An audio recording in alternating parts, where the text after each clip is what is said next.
Making a good character isn't always easy, especially when you're trying to force it out. Maybe try making a fun character, and by fun character I mean an enjoyable character.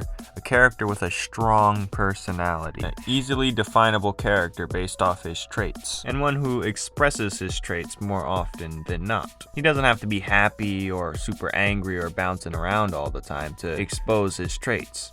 He can even be a nonchalant character who shows how nonchalant he is way more often than your regular person. Like Sasuke when he goes humph every time he says something, like he's better than you or he knows better. Or when they say titch when a minor inconvenience faces them. No one really does that in real life, but it's a good way to express the character's personality.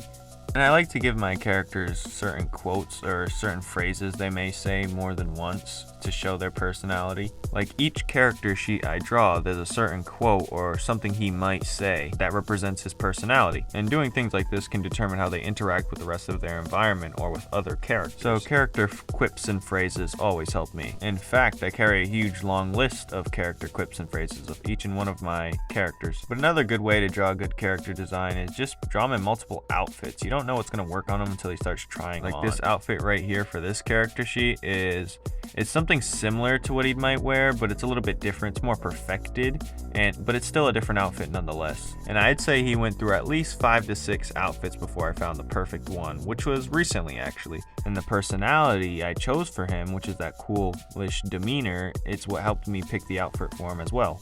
Because cool guys are known for high-collared, long cloaks and such, so I added that to his design. Whereas more of a proud character would probably be shirtless or something, and show his muscles, or just show more of his body. But the best way to get the most out of your character is really to push his personality to its limits. Like, how would he act with his back against the wall? How would he act in a most uncomfortable situation to that character? It could be a near-death experience, it could be saving a friend, it could be falling in love and he finds it cringy. It could be any of those things. But pushing a character to his limits is what makes the character design process fun. And better yet, this character right here is lightning, so those guys are always some type of cool. Which type of character personality do you gravitate more towards? Mine's is usually the cool kind of calm and collected character that's pretty damn smart and maybe even strategic, but he has a very soft side. And when push comes to shove, you'll see more of that soft side of caring nature of this character. Because that's kind of what I relate to, because that's kind of how I act as well. And this by far isn't even a self-insert. But anyone with a strong personality, more people are going to gravitate towards, regardless of which aspect of it is. But trying to force a good character design is not going to work. What helped me design this character and his personality traits were pretty much putting his back against the wall, like I said earlier. Or you give the character a goal, something he can chase, and then how he reacts to it is going to shape how he reacts to probably other things in the series. And this character is a pretty bright colored character, so I gave him more calm, muted colors to balance it out. Because you don't want too much brightness, that's kind of tacky. But I still kept it in the color wheel, if you know what I mean, with the tans and yellows. And your character does not have to perfectly match colors for him to match. Sometimes complementary colors do better than just putting the same color next to each other. And what does complement other colors with other colors?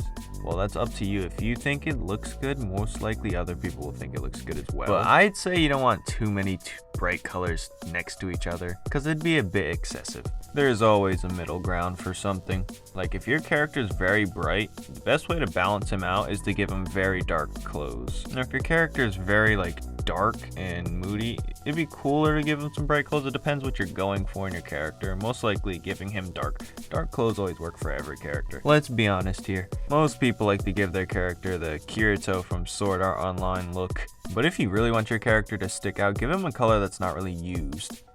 Like for Purin, for example, I gave him, since he's a strong yellow, you'd think I'd be making him wear him straight black or blue or something. Yes, he does have blue, but I gave him this weird tan. Or Enra, my fire character, I gave him this bluish accent on his purple cloak, and that brings his level up on character design, that's for sure. And I gave Purin a dark gray t-shirt, like a dark bluish gray t-shirt, because it's good for color separation as well. Because if he was wearing a white t-shirt while the rest of his head is glowing and everything, everything. It'd be like staring at a bright screen, and your eyes not gonna want to deal with that. So a super bright character, very calm colors. And the calm, muted colors of this character also fits his nonchalant personality.